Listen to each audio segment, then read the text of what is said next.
Assalamualaikum warahmatullahi wabarakatuh. Halo, apa kabar semuanya? Perkenalkan, nama saya Agus Salim Nasution dari program studi MAIS Politeknik Negeri Medan. Di video kali ini saya akan menjelaskan tentang Discovery Animal untuk memenuhi tugas mata kuliah Teknologi Multimedia. Langsung saya ke videonya, ini dia. Saat berpatroli di bagian selatan Suaka Marga Satwa Samara, pemandu Rohan Benedi melihat pemandangan tragis. Seekor cita yang mati akibat mangsanya. Kuku tajam merusak diukir merobek perut cita. Ini menjadi akhir kisah seekor hewan luar biasa.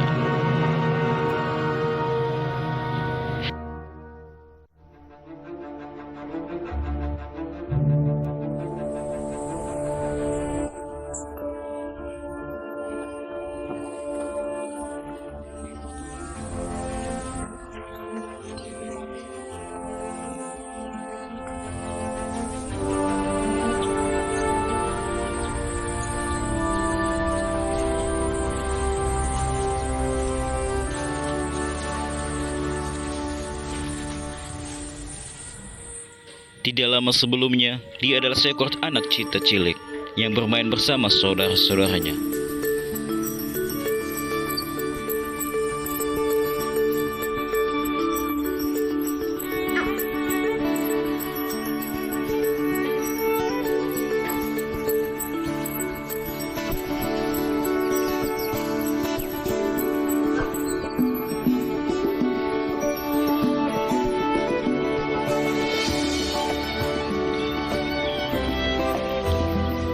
Walau tampak seperti permainan biasa, ini penting baginya untuk bertahan hidup.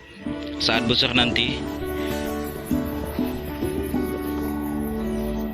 kekuatan otot, koordinasi, dan kecepatan, semua adalah keahlian yang dipelajari saat bermain. Cita bukanlah hewan pemanjat pohon alami, namun dia tampak ingin sekali mempelajari keahlian ini.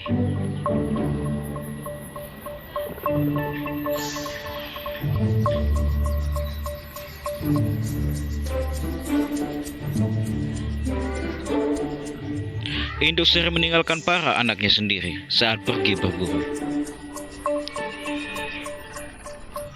Cita betina yang memiliki anak harus berburu hampir tiap hari. Dia pergi selama berjam-jam, meninggalkan mereka sendiri dari dalam keadaan rawan. Para anak ini sudah cukup gesit. Dia usia 5 bulan sudah bisa liar lebih cepat dari pemangsa dewasa.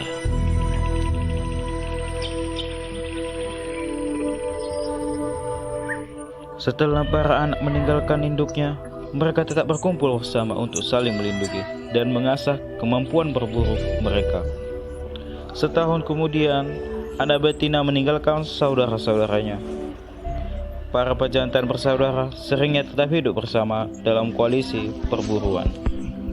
Namun, cita betina suka hidup menyendiri, jadi dia pergi untuk hidup seorang diri. Naluri mendorong yang bergerak ke timur, menjauh dari manusia dan kehancuran yang mereka lakukan pada alam sekitar. Dia baru saja makan, dan sekarang rasa lapar yang mendorongnya. Tidak ada hubungannya dengan mencari makan.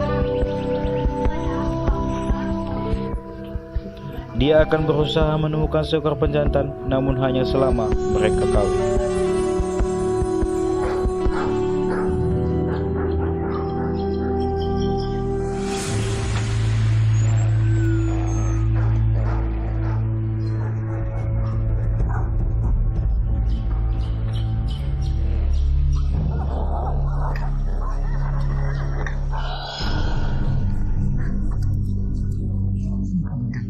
Anjing pemburu, mereka mencium baunya. Kelaparan dan didorong oleh para pemburu sadis, para anjing ingin merasakan darah mangsa.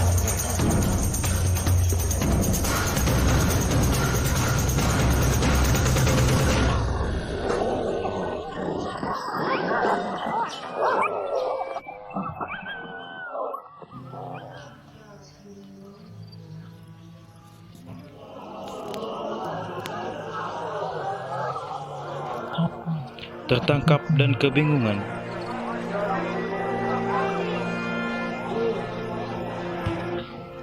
Kaki belakangnya cedera. Suaranya tidak familiar. Dia telah menjadi komoditas, barang dagangan untuk hiburan manusia. Tidak ada yang menyiapkannya untuk menghadapi ini.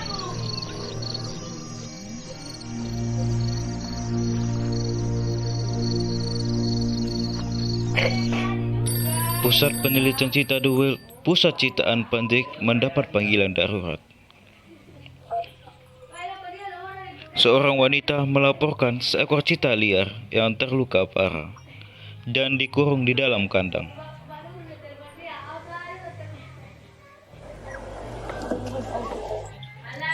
Staf setempat langsung beraksi, mengumpulkan peralatan yang mereka perlukan. Dokter hewan spesialis bedah, Dr. Peter Caldwell dipanggil karena mereka tidak yakin akan kondisi kesehatannya.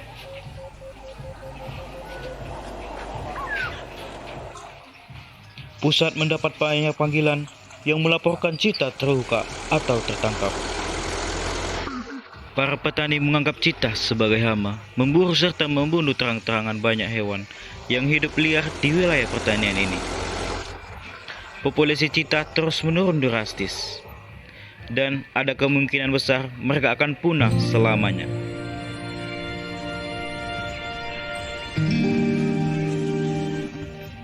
Pusat Citaan Pandik telah menerima pengakuan internasional atas usahanya menyelamatkan cita dari kepunahan.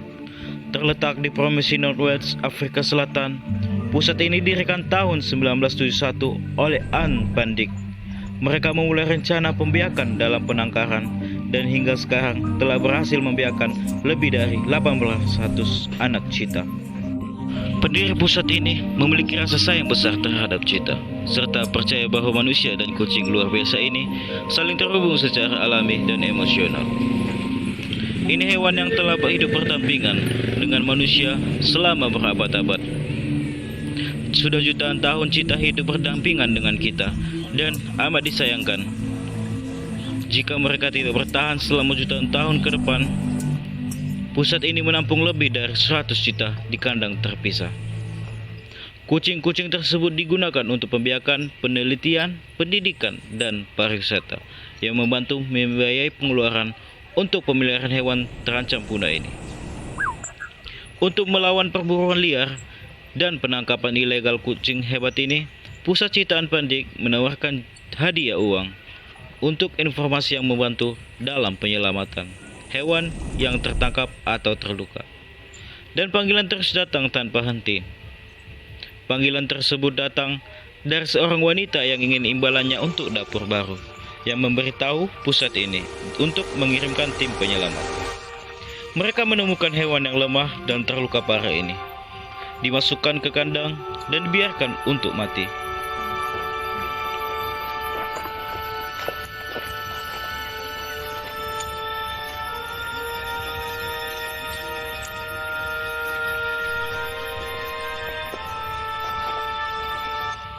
Mereka membiusnya, lalu membuatnya masuk ke dalam kendaraan.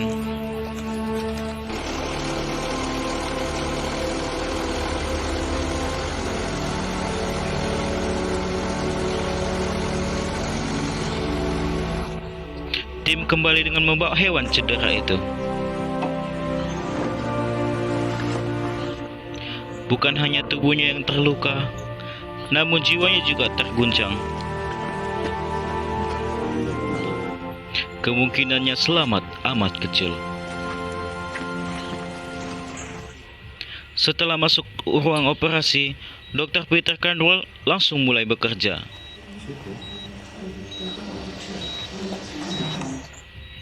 Peter berusaha memulihkan tendonnya yang rusak. Prosedur yang belum pernah dilakukan pada hewan liar. Dia menghabiskan 5 jam berusaha menyelamatkan hidupnya.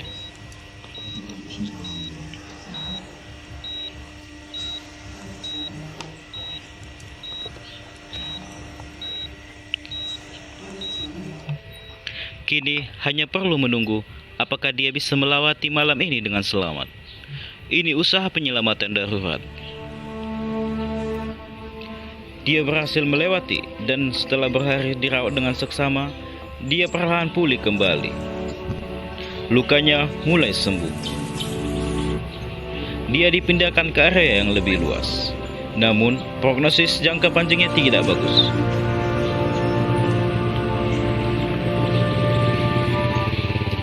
Kucing liar ini mungkin harus hidup dalam penangkaran selama sisa hidupnya. Operasi ini hanyalah awalnya. Ujian sesungguhnya adalah apa dia bisa bangkit dan belajar berjalan lagi.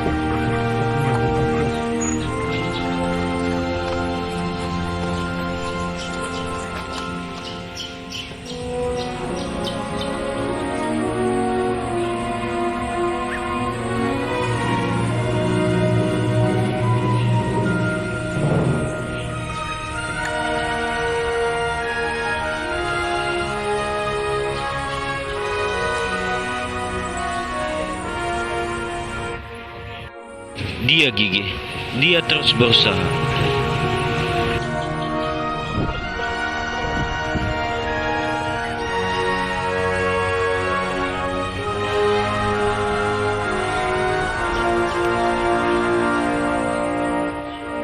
Dia berhasil bangkit.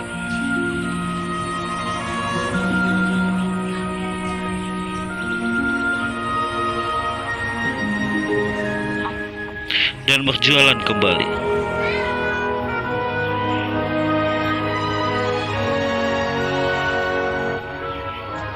Anpandik dan timnya merasa amat senang.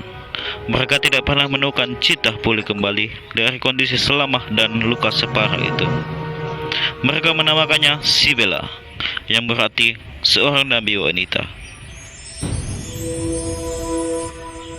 Selama beberapa minggu, kondisi Sibella membaik. Bahkan kepercayaannya pada manusia semakin besar. Dia seperti merasa mereka di sini untuk membantunya dan bukan merupakan ancaman. Tim ini menerapkan kebijakan lepas tangan, meminimalkan semua kontaknya dengan manusia. Tujuannya adalah untuk merehabilitasinya kembali menjadi cheetah liar sebaik mungkin. Dia diajarkan untuk berusaha mendapatkan dan perlahan kakinya kembali pulih. Sibella menjadi resah, tidak puas dengan hidupnya di balik tali besi. Mereka memindahkannya ke area yang lebih luas lagi, tempat di mana dia bisa meregangkan kakinya. Pemulihan begitu luar biasa.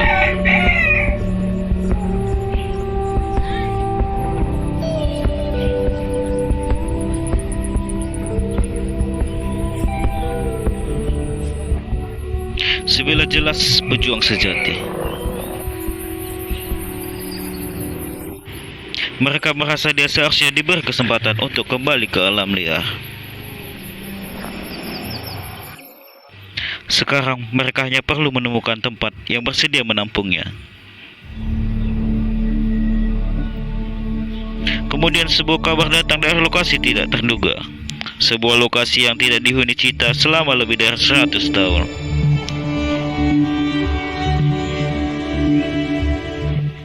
Pembentuk pedalaman luas negeri ini.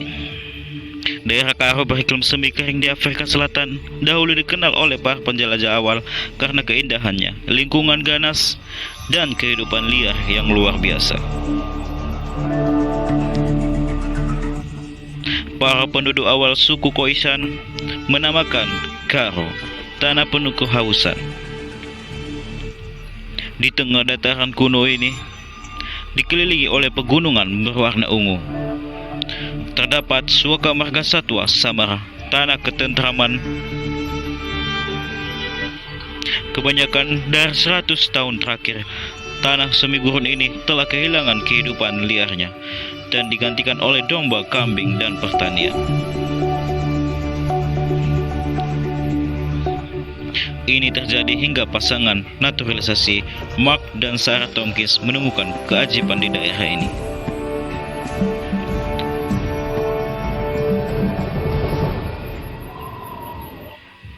Mereka bersumpah untuk kembali dan mewujudkan impian mereka, mengumpulkan cukup lahan untuk membuat ekosistem mandiri yang mampu menopang satwa liar.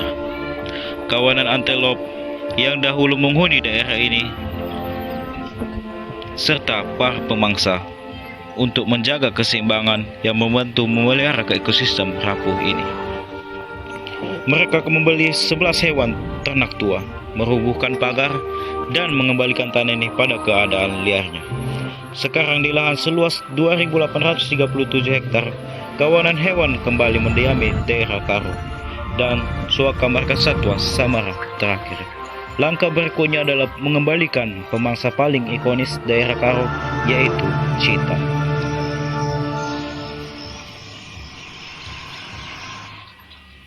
Sudah diputuskan, rumah baru si Bella adalah Samara, dan rencana ini langsung dijalankan.